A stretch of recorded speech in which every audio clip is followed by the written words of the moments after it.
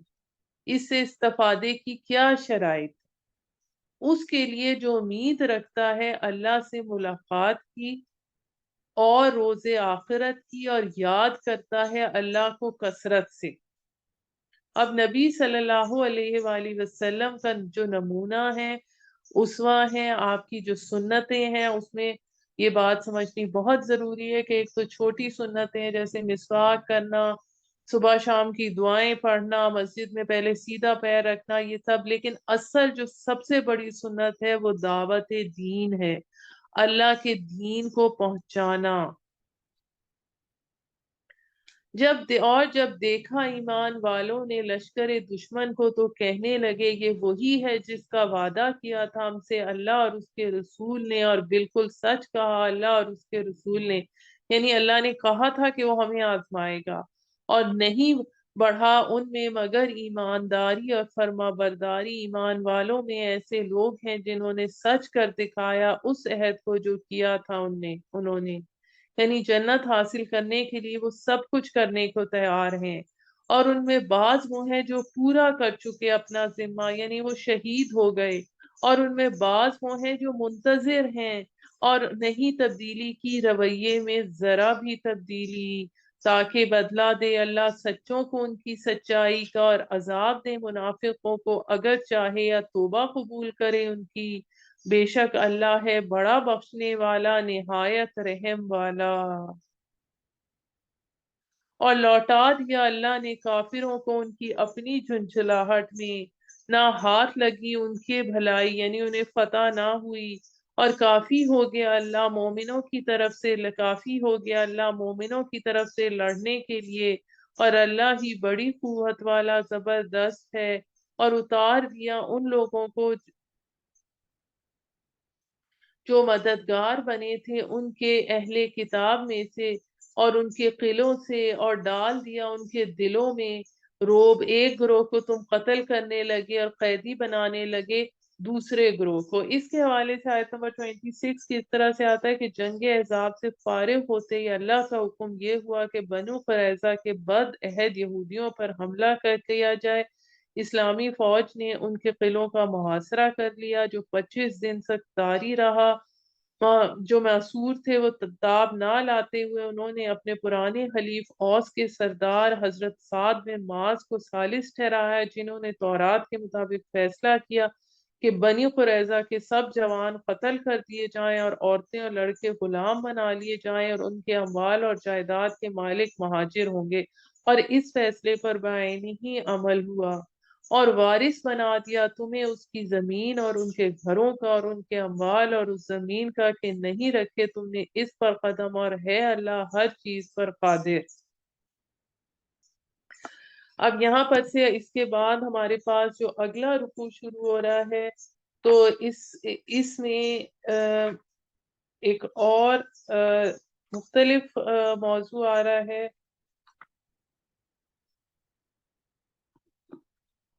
اے نبی کہہ دیجئے اپنی بیویوں سے کہ اگر تم چاہتی ہو دنیاوی زندگی اور اس کی زینت، تو آؤ تمہیں کچھ دے دوں اور رخصت کر دوں تمہیں رخصت بھلے طریقے سے۔ اور اگر تم چاہتی ہو اللہ اور اس کے رسول کو اور آخرت کے گھر کو، تو بے شک اللہ نے تیار کر رکھا ہے نیکی کرنے والوں کے لیے تم میں سے اجر بہت بڑا۔ اے نبی کی بیویوں، جو کوئی مرتکب ہو تم میں سے کسی کھلی بے حیائی کی، تو بڑھا دیا جائے گا اس کا عذاب دگنا، اور ہے یہ اللہ کے لیے بہت آسان۔ اب ہم نے، جیسا کہ ہم نے پہلے پڑھا تھا، کہ یہاں پر اب ہمارے پاس جو رکوع شروع ہو رہا ہے اس کا ربط ہے پہلے رکوع کے ساتھ، اور یہاں پر ہمارے پاس معاشرے کے احکام بھی بیان ہوئے ہیں۔ اس آگے آتے جائیں گے معاشرے کے احکام، جس میں باہر نکلتے ہوئے عورتوں کو ایک بڑی سی چادر لپٹنے کا حکم دیا گیا ہے۔ اور یہاں پر لیکن جو چیز اہم یہ آتی ہے کہ رسول اللہ صلی اللہ علیہ وآلہ وسلم کی ذات ایک اعلیٰ نمونہ ہے، ایک امام کی، خطیب کی، معلم کی، ہر حیثیت سے آپ کی ذات زندگی میں کامل نمونہ ہے، لیکن یہ مردوں کے لیے، مرد ہونے کی حیثیت سے آپ کی زندگی میں عورتوں کے معاملات میں مکمل نمونہ دستیاب نہیں ہو سکتا۔ اس لیے یہ نمونہ خصوصی طور پہ امہات المومنین کے لیے کو بنایا گیا، کہ عورتوں کے لیے اسوہ بنایا گیا۔ تو اس حوالے سے پھر ان کو، ازواج مطہرات کو، چونکہ وہ مثال اور نمونہ ہیں، اس بنا پر انہیں یہ بتایا گیا کہ اگر تم نیکی کرو گی تو دگنا اجر پاؤ گی، اگر تم سے غلطی ہوئی تو اس کی سزا بھی تمہیں دگنی ملے گی، کیونکہ وہ لوگوں کی ان کی زندگیاں دنیا بھر کی مسلمان خواتین کے لیے اسوہ ہیں۔ اس حوالے سے آیت نمبر 28 میں جو واقعات آئے ہیں وہ واقعہ ایلا سے متعلق ہے، کہ جب فتوحات کے باعث مدینہ میں کثرت سے مال غنیمت آنا شروع ہو گیا، تو مسلمانوں کے ہاں خوشحالی آنا شروع ہو گئی، جس کے نتیجے میں ازواج مطہرات کی طرف سے تقاضے آئے کہ اب ان کے نفقات بڑھائے جائیں۔ حضور صلی اللہ علیہ وآلہ وسلم نے اس چیز کو ناپسند فرمایا، اور آپ مسجد کے بالا خانے میں منتقل ہو گئے، اور 1 ماہ تک کسی اہلیہ کے پاس نہ جانے کی قسم کھا لی۔ جو ہی یہ خبر لوگوں تک پہنچی تو مدینہ میں گویا ایک کوہرام مچ گیا، کہ کیا حضرت ابو بکر کی بیٹی عائشہ کو طلاق ہو جائے گی، کیا حضرت عمر رضی اللہ تعالیٰ عنہ کی بیٹی حضرت حفصہ کو طلاق ہو جائے گی۔ شوہر کی طرف سے بیوی سے کسی وجہ سے قطع تعلقی کی قسم کھانے کو ایلا کہتے ہیں، اور یہ چیز ہم سورہ بقرہ کی آیت نمبر 226 میں پڑھ چکے ہیں۔ اب پھر اس میں ہوا یہ کہ اس وقت آپ کے نکاح میں 4 بیویاں تھیں، حضرت زوجہ، حضرت سودا، حضرت عائشہ، حضرت حفصہ اور حضرت ام سلمہ۔ سب سے پہلے آپ نے یہ بات حضرت عائشہ کے سامنے رکھی، اور آپ نے ان سے کہا کہ اپنے والدین کی رائے لے لو، پھر تم فیصلہ کر لو۔ تو پھر انہوں نے عرض کیا کہ اس معاملے میں اپنے والدین سے پوچھوں گی، میں تو اللہ اور اس کے رسول اور دار آخرت کی طلبگار ہوں۔ آپ نے ایک ایک زوجہ کے پاس جا کر یہی بات فرمائی، اور سب نے یہی جواب دیا، اور آپ کی تمام ازواج مطہرات نے اپنی زندگیاں اس حال میں گزار دی کہ کسی کے گھر میں بھی متواتر 2 وقت کا چولہا نہیں چلا۔ اب جو اس پارے کی جو آخری آیت ہے، یعنی کہ آیت نمبر 30 جو ہے، اس کے حوالے سے میں یہ بتاتی چلوں کہ اس معاملے میں اللہ کا قانون بہت واضح ہے، کہ کسی شخص کے اگر اپنے اعمال درست نہیں ہوں گے تو آخرت میں کوئی دوسرا اسے نہیں بچا سکے گا۔ اس حوالے سے حضرت لوط علیہ السلام کی بیوی کا بھی ذکر آ چکا، حضرت نوح علیہ السلام کی بیوی کا بھی ذکر آ چکا، اور آپ صلی اللہ علیہ وآلہ وسلم نے اپنی پیاری بیٹی حضرت فاطمہ الزہرا کو مخاطب کر کے فرمایا، اے محمد کی بیٹی فاطمہ، اپنے آپ کو آگ سے بچاؤ، اس لیے کہ میں تم لوگوں کو اللہ کی گرفت سے بچانے کا کچھ اختیار نہیں رکھتا۔ یہ صحیح مسلم کی حدیث ہے۔ تو یہ جو آخری آیت ہے، اس میں یہ بات وضاحت کرنا ضروری ہے کہ نبی اکرم صلی اللہ علیہ وآلہ وسلم کی ازواج مطہرات سے کسی بے حیائی کا کوئی اندیشہ نہیں تھا، ان کو مقصود یہ تھا، ان کو یہ احساس دلانا تھا کہ اسلامی معاشرے میں ان کا مقام جس قدر بلند ہے،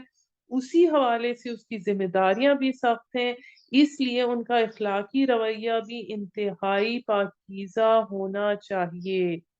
سبحان ربک رب العزت عما یصفون والسلام علی المرسلین والحمد للہ رب العالمین۔